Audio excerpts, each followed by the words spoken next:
What's up, film fans, and welcome to my YouTube channel MC on Film and my review for the movie It.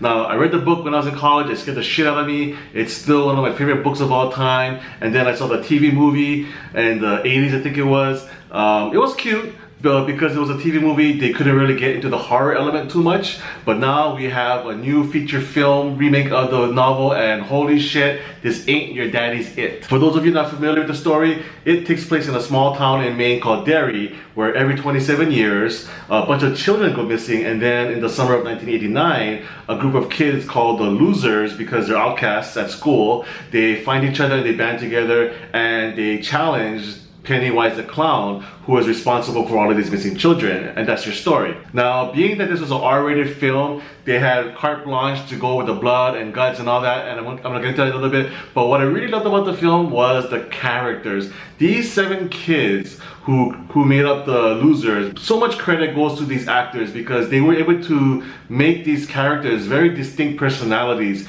You got the fat kid, the black kid, the stuttering kid, the sick kid, the Jewish kid, the girl kid, and the stuttering kid, and each of them were memorable. You could tell them apart very easily, and they didn't really blend in, and it's a real challenge because in a short 2-hour and 10-minute film or so, it's very easy to lose track of 1 or 2 of the kids and kind of forget who they are. But each of the 7 actors really made their characters stand out. You knew who they were and how they would act. And that's a great credit to the screenplay as well. I especially love the wisecracking kid. He just threw out those dick and vagina and your mama jokes here and there. I could really relate to him, so I thought he was one of my favorites. But going back to the gore, like I said, it's an R-rated film, so the scariness level is ramped up all the way to 10.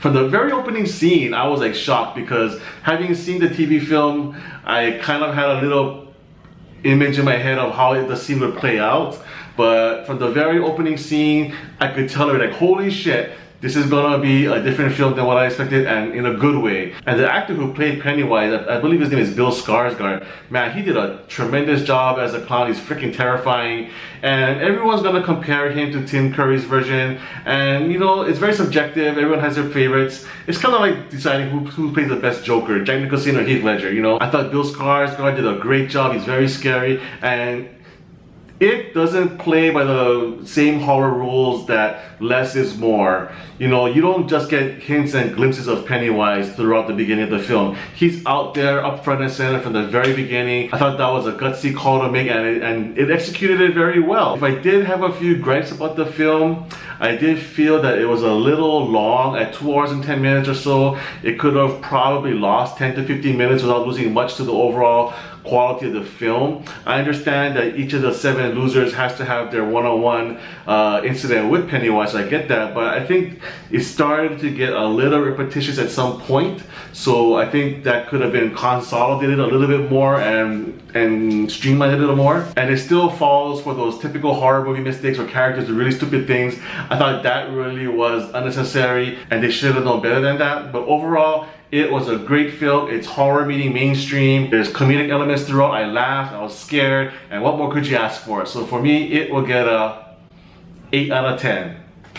Thank you so much for watching. Please tune in again for another review on MC on Film.